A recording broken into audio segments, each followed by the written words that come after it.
What's up? For me to talk about these topics, it's kind of off-brand because I've been trying to make my content about escaping the matrix within the matrix, escape the simulation, which all it means basically simply is you figure out a way to go work for yourself, unless you truly enjoy working for the business you work for or the person that you work for. Like if you truly align with whatever vision they have and you can merge your desires with that and you're okay with that, then that's fine. But for the most part, I wanted my channel to be focused on helping people. I decided to do a stint of content where I help people escape the matrix within the matrix, and basically it means you either become self-employed or you start your own business, and I expose the lie society has taught us from the time we were very little and going into public school or school in general. Everything's a lie. And that's what my channel is about, and society and people make it more complicated than what it is, people make it more complicated than what it really is, and so for example, I was just literally talking to a dude last night on Facebook. And he took his kids out of public school, started homeschooling them, and his kids have a part-time mowing business that they do on the side. And he told me that once they get 18, he's going to get them an EIN number and LLC, and that probably is going to cost them just a few $100, and then get them some professional stuff made probably, and like shirts and a logo made, right? And now they're in business, and by the time they get into adulthood, they'll already be in business, and they're freshly 18. And I told him that a few years down the road, all of their peers who are graduating high school, they're going to graduate high school, and then they're going to go to college for 4 years or something, 2 to 4 years, and then after that they're going to go look for a good job, right, at a good company. And by that time, his boys may already have their own office rented out, or perhaps even own a piece of land with an office on it. Either way, it doesn't matter. And one of those college graduates or high school graduates, 4 years later, they're going to go looking for a good job at a good company. And they're going to walk into his kid's office and say that they're going to ask, can they apply? Are there any jobs available? And I mean, really think about what I just said. That's how reality actually works. But they have you believing that a job is this position given to you by some great hand of authority that was granted authority by some other greater hand of authority, right? So, the teacher is... So the school, you're showing up at school for the first day. It's a big building that you've never been to before. So that's the first impression in your mind, some kind of building that's not home. And it has a sign and it has letters on it. All right, that's the first step. The next step is you meet an authority figure, which is an ambiguous person that has a title. She's not your friend. She's not your mom, your parent. She's an authority figure, and she has a title. It's called a teacher, right? And Then you hear whispers of this greater authority that is over the teacher, and that authority is the principal. And you hear whispers about him and or him or her, and you hear their title, and occasionally they pop into the classroom, or you might see them walking down the hall, and it's like, ooh, it's the principal, and it's like, ooh, and it's important, and it holds high value. So those impressions are put into you at an early age, so that what happens when you graduate from school, you're already conditioned that when you leave, because those authority figures had assignments and tasks for you during your stint at school. So when you leave, you're already accustomed to the idea of finding a place, a building that has a logo on it, and within there's the manager is the teacher manager, the building, the school, or the business, the teacher,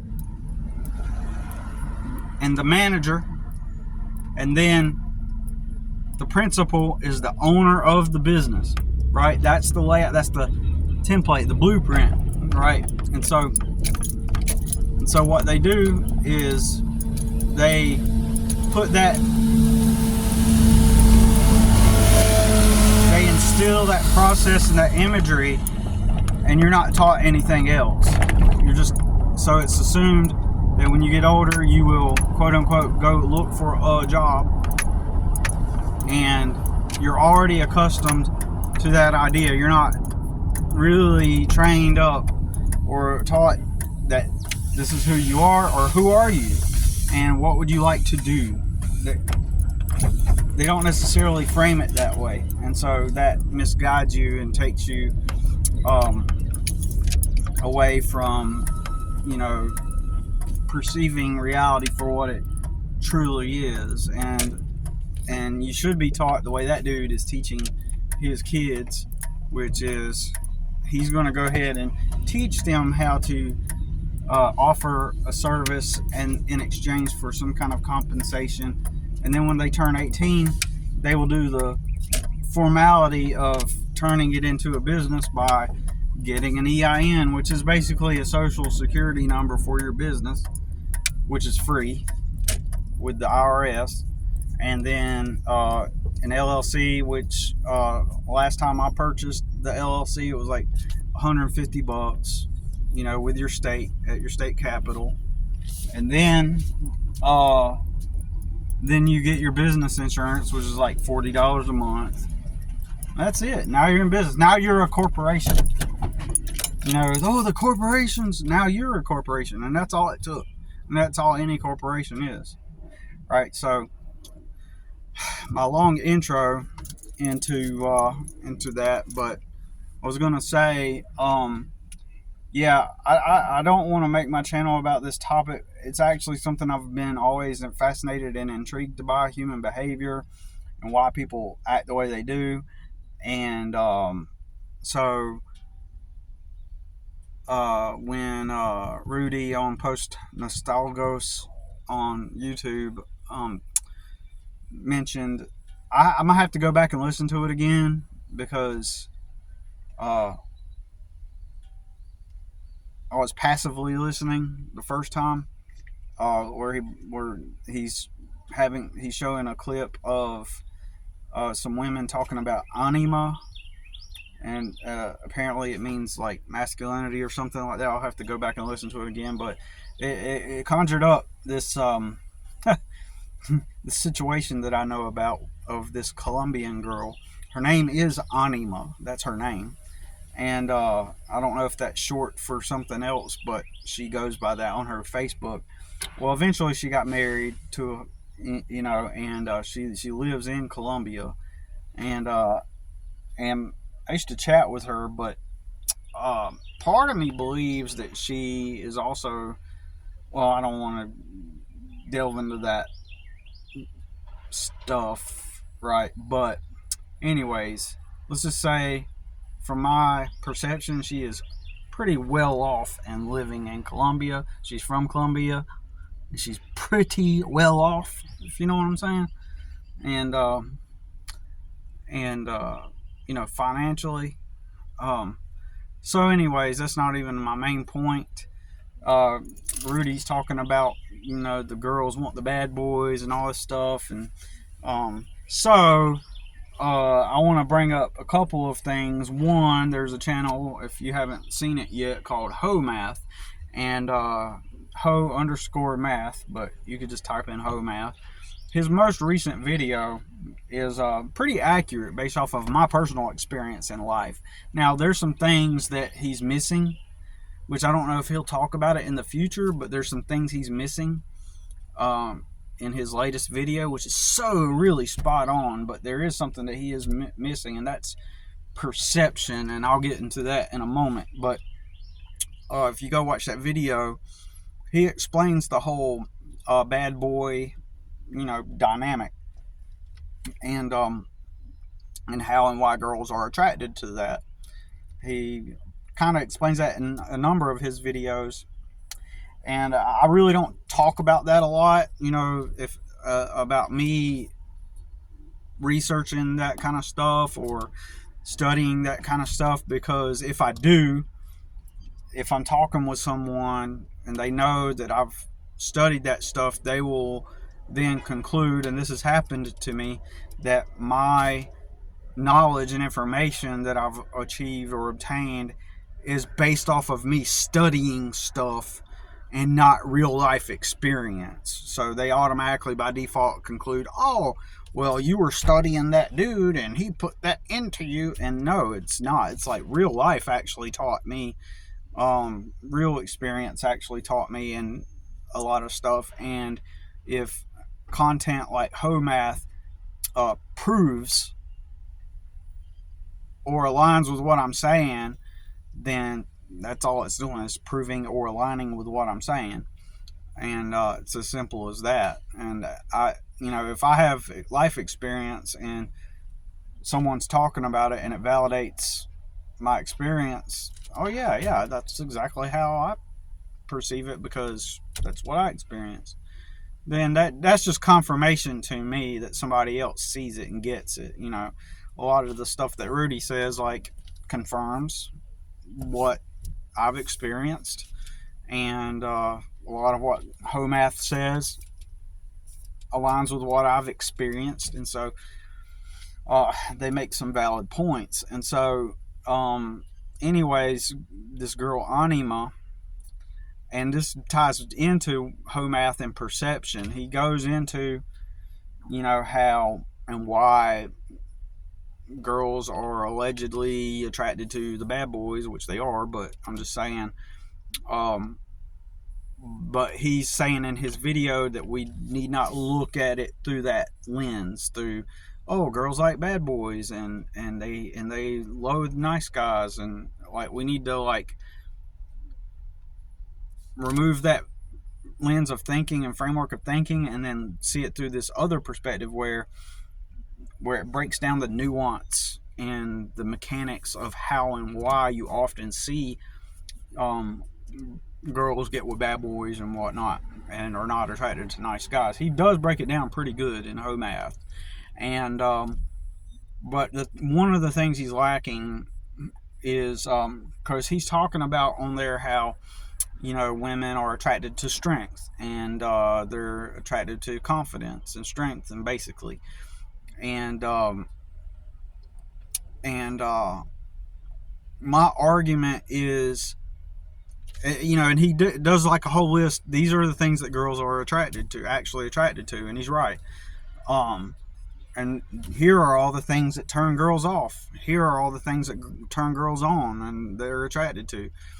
And he goes into the whole provider versus, you know, dynamic versus player dynamic or sexual option dynamic, like and all that stuff. But anyways, what he's not talking about is perception, though. The things that girls are attracted to, if they perceive the guy to be those things, that's enough to get them. I'm at the library across the street from the police department. If the girl perceives the guy to be those things, confident, a bad boy, etc., so on and so forth, if she perceives him to be those things just enough, that's enough for her to open her legs, okay? So that's just true. So Anima, she is married, but she still wants to bang this dude I know, that I used to know. And I may have made a video about this a long time ago or a while back. And anyways, this guy, he grew up in a dysfunctional family. Divorced parents, narcissistic dad. His dad is the car salesman guy. So he's the grimy car salesman guy type of guy, and he does sales. And at one point, him and his brother and his dad were all homeless, living on the beach in Jersey City or New Jersey, wherever they have all the casinos. And so they all smoke cigarettes, they all smoke weed, and his brother is like a real, based off of what I have heard about him, he has been like a real bad boy type, or a jerk type, or like the rough and tough crowd. Like, these are the guys that have life on hard mode, and so as a result they become hard, so they smoke, and then they get wild and get drunk, and living up to the bad boy type of archetype. And weirdly, I mean, this sounds weird, but this dude, okay, so the dude I'm talking about, that's his brother. Now, his dude I'm talking about, he's 5'11". His brother is short, like 5'3", 5'4", and it's his older brother. And one of the things he does to get girls is he'll offer like to come hang out, and he's got weed, right? Which most girls smoke weed or have smoked weed, and so obviously that's going to incentivize some girls to want to come hang because, hey, free weed. And then he tells them, this is a weird part. He tells them that he's a virgin, and so he ends up getting laid on occasion. And I don't know if that's a thing he did regularly or he did it occasionally, but anyways, there's been times where the 5'11" dude, his brother and his dad, they both abuse him. They both, they all eventually get an apartment together, and then they kick him out, and they hit him. Both of them hit him, like physically assault him, and all this crap goes down. And so it's just a circular dysfunctional dynamic. And he's also the guy that my brother kicked out. At one point, I was trying to be friends with him still, and I let him stay with me for 30 days, and we talked for like a decade, right? Been in touch for a decade. And, and he was down here, and he got his own place. And I told him if he went and hung out with my brother was going to do something bad to him. Point blank, because my brother loves to do bad things to people. Like, he loves to overpower and domineer over weak people he perceives as weaker than him, or they're in a weak position. He loves to exert that dominance and power because he doesn't have it in his own self within. And I knew that that's exactly what my brother would do if that dude went and hung out with my brother. Well, the dude, after he got his own place, he ended up moving out of the place within maybe less than a week, and started staying with my brother. And he was thinking he was going to be part of my brother's entourage. And if y'all don't know, my brother's got 1.2 million followers online, and he proclaims he's a comedian, but he's also a rapper, and he's all over the place. And and he's broke. But anyways, so he goes and but so this dude, he can't resist. He's got to be around my brother because my brother's famous, right? He can't resist. He's just got to be part of it. It's that aura, the value, the perceived value of being associated with someone that's famous. It's like too much of a pull. He's too weak. And I warned him. So he goes over to my brother's house, and so my brother ends up kicking him out, taking all of his stuff, tells him he's going to mail it to him, and he never does. So the dude lost all of his stuff, did not listen to me, and he's a pathetic moron, So here's the thing about him. He's 5'11", he's lanky, so he tells girls that he's 6 foot tall because of his skinniness. He's lanky and skinny, and the girls believe that he's actually 6 foot, and his lankiness and skinniness kind of makes it appear that he's taller than what he really is. So he will tell girls he's 6 foot. And anyways, he's got a bunch of stupid tattoos. They're all stupid looking, for the most part. And he even got a fish, and he said, "Oh, it's Pisces, man. It's like to represent Pisces, but it's one fish. Like he's that stupid. It's just like a koi fish, like swimming around. One koi fish." And he's like, "Oh yeah, I was born on March. It's like Pisces. It's like fish, man. But it's one fish." So that's how much of a dipshit this dude is, a moron. And he's very weak. He's emotionally weak. He's psychologically weak.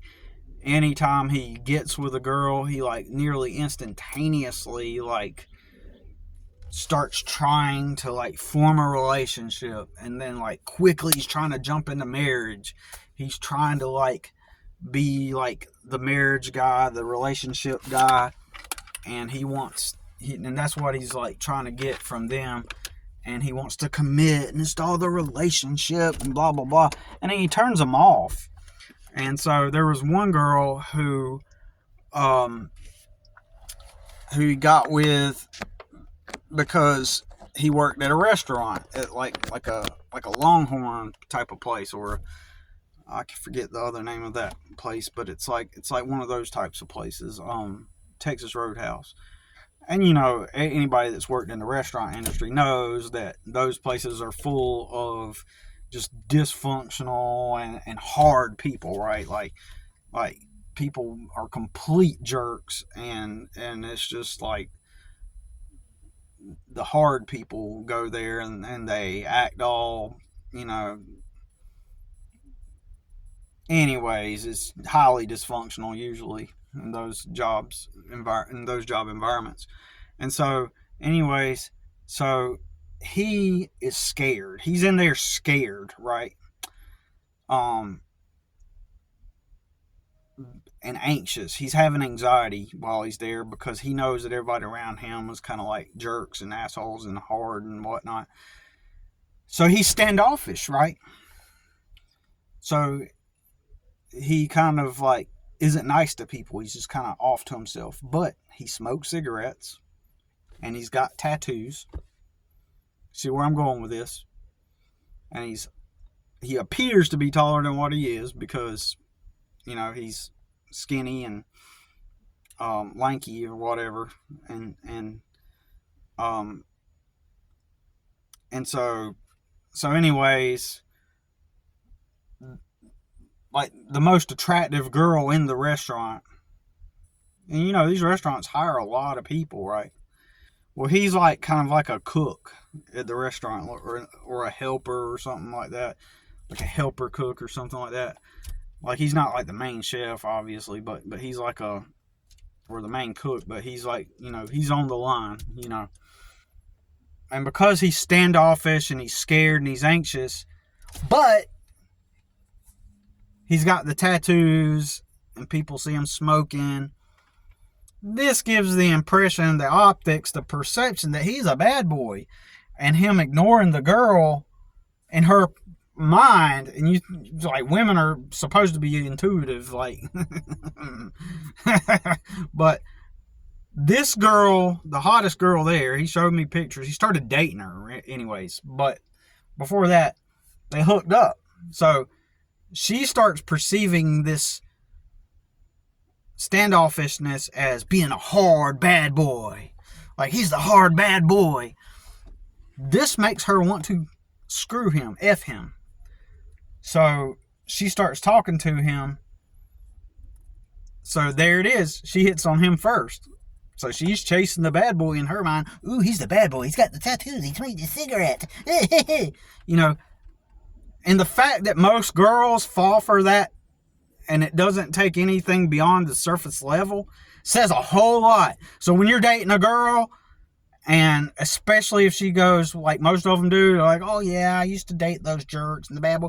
Like, the majority of the time, those bad boys were putting on a front. It was about perception. It was about how they perceived him. Like, oh, he's the bad boy.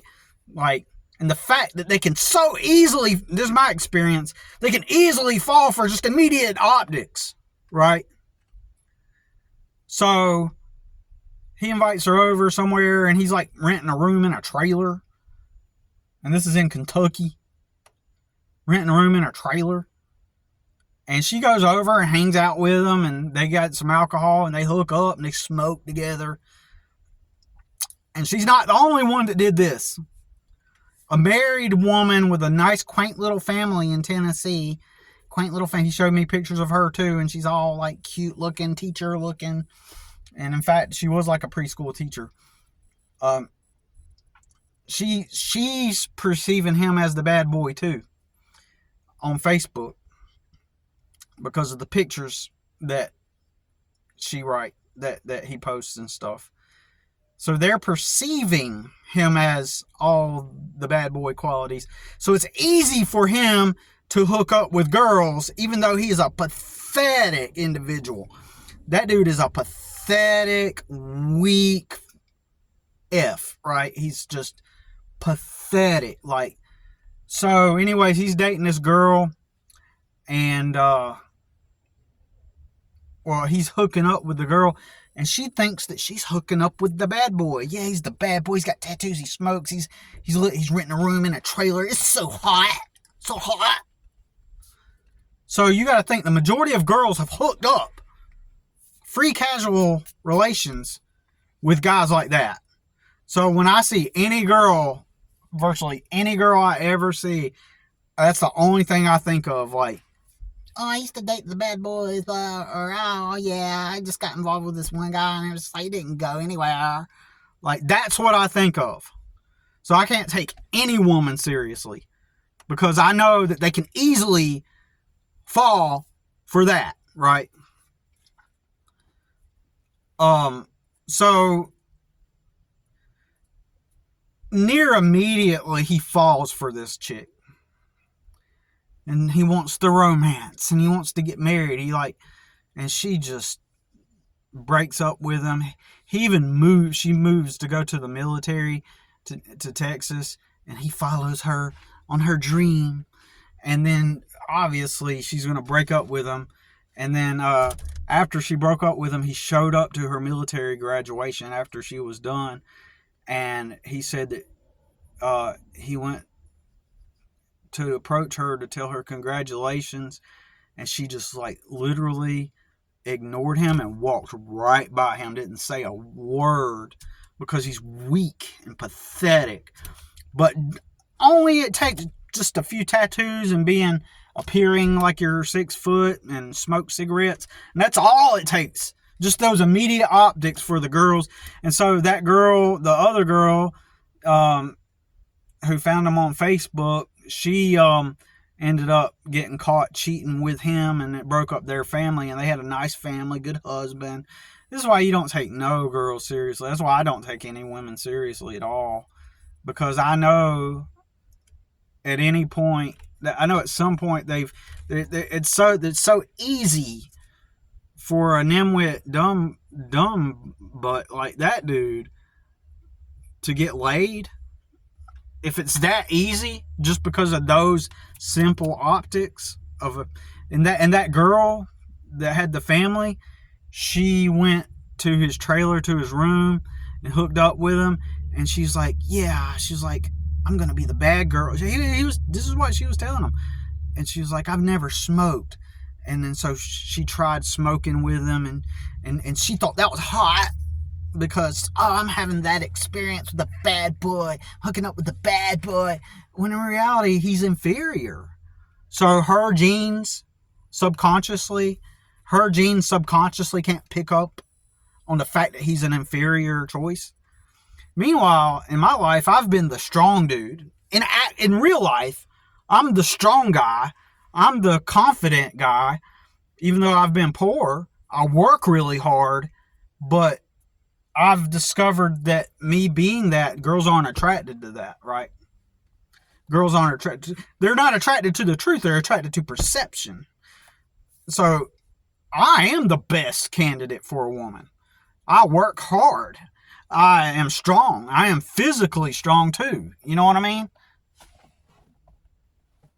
So, and I have endurance. I'm creative. I'm talented.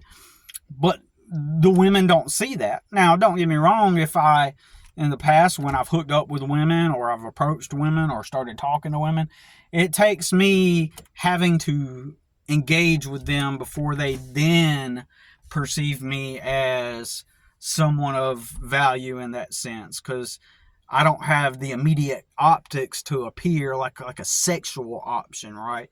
And then oftentimes they perceive me as like the provider type, the guy that's going to come and provide for them and raise a family and all that stuff, which, because I know that they so easily fall for dudes like that, like those girls fell for him and think that he's like this bad boy that they want to bang and live out their bad boy fantasy, when in reality the fact that their genes can't pick up, like at some primal genetic level, they can't pick up on the fact that he's just fake. He's faking it. It's like all a ruse. It's all a shit. It's all surface level. The fact that they can't see beyond that and they think they're having that experience with hooking up is hot, bad boy, hot, right? So anyways, the fact that they can't pick up on that, like, so when if I meet a girl today, if I go into the library in a moment and I see like a cute girl and she's all quaint and all, like all that, I know that she's probably hooked up with somebody like that. And that signals to my genes that you have inferior genes, because it was that easy. It was that easy. And the majority of girls, when they do hook up with bad boys, those are the guys that they're hooking up with. It's not the actual real bad boy. It's the perception. So Homath, while he's right, the confidence and all the bad boy qualities are attractive. He's right that girls are attracted to that, but they're also, if they can't perceive you to be that way, then they won't be attracted to that. So you can actually be a smarter, stronger, more hardworking, more confident, more creative, more talented person. But if you aren't perceived that way, then they won't be attracted to you. So let's bring it full circle, right? So anyways, this girl, her name is Anima, and she still wants to bang the tall, skinny, pathetic, lanky dude. She recently, well, I quit talking to him, but before I quit talking to him, she was married, and he was showing me how she wants to meet up with him, and she came for a visit to the United States, and she wanted to hook up with him. She wanted to meet up with him to hook up with him, even though she had a husband. She was trying to strategize a way to where they can meet up, even though they weren't able to and they didn't get to. She still wants to, and she was trying to figure out a way to meet up with him because she perceives that he is a bad boy. Like there's some mystery. There's some mystery about him. He's just so mysterious. And so anyways, that's why I had to make a video about it, because when you're talking about Anima, that's who I think of. Anyways, it's nuts. This is why I'm going to remain single. I'm not trying to knock women or put them down, but I just can't take them seriously because of my experiences and stuff. And one time as a test, I even went on a dating app. This is maybe 2011. And I put, just as a test, I put pictures of myself acting mean. And I'm like, you know, acting like a jerk in my images, like on my profile, and I put something like I'll punch you in the face, I'll knock you in the face or something like that, or I'll punch you in the, like, you know, I can't remember, but I remember using the words effectively, something like I'll knock you out, girl, or I'll punch you in the face, you know, or I can't remember what I put. I just made it, and so this hot, like, Latina girl, Hispanic girl said, you know, hit me up, and she asked for my number, and she was like, you know, and so I call her. She was like, "Ooh, that sounded really hot," or something like that, and it's like, if that's what women want, if that's what women are really, and that's she was a really hot girl too. And so, no, it didn't go anywhere. But just the fact that I did that, and that was her response. I mean, it's just, the world is nuts, and I can't take people seriously, and that makes me unattracted. Just like Homath said in his recent video, if girls tell what they really want, then you as a man are repelled by that, and then therefore you don't feel the desire to provide for them, because if they tell the truth, you don't feel any kind of desire to provide for them, so they have to not say it so that you will want to provide for them. But if you approach them from the perspective or the intent of being a provider, then it turns them off at the same time. So it's like, it's a crazy world we're living in, and I don't know, man. I just really can't take people seriously, men or women, because people are just so ignorant or so inept or just willfully ignorant, and they don't want to, like. But anyways, I'm gonna go listen back, Rudy, to your video so I could pick up on what they were talking about, because I was listening to it in passing, and I mean to go back and listen to it, and pick up on that. But I just wanted to say that. Oh, and one time, like, I also wanted to say that also, when I was like 33, 34, somebody had a Twizzler candy type of edible, like THC, cannabis infused edible, and I tried it, and it didn't really do nothing to me. Then I tried a Rice Krispie edible a long time ago. This was like after I was like 32, 33, and I didn't. Man, that girl, she'd be looking fine, man. Anyways, I tried an edible. This is years ago, and it didn't do nothing to me. And then when I'll never smoke. I will never smoke just because of my life experience. I'll never smoke. But I did try an edible. It didn't really do, like, this numbing sensation, and I was like, this is what the hype is all about. This is the great weed that everybody talks about. And everybody's like, well, you just gotta smoke it, man, to understand. I really don't want to. But you know, I tried, and anyway, so I mean, it didn't really do nothing, and to me, it's not about the substance itself. It's about the culture behind it, and the mindset, and the, you know, the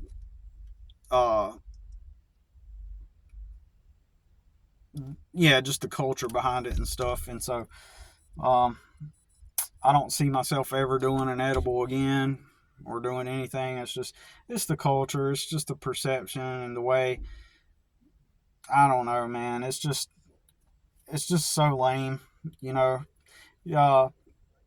People need to learn to just be happy with who they are and have a hobby and have a goal to work towards in life. And that's what men need. We need a hobby.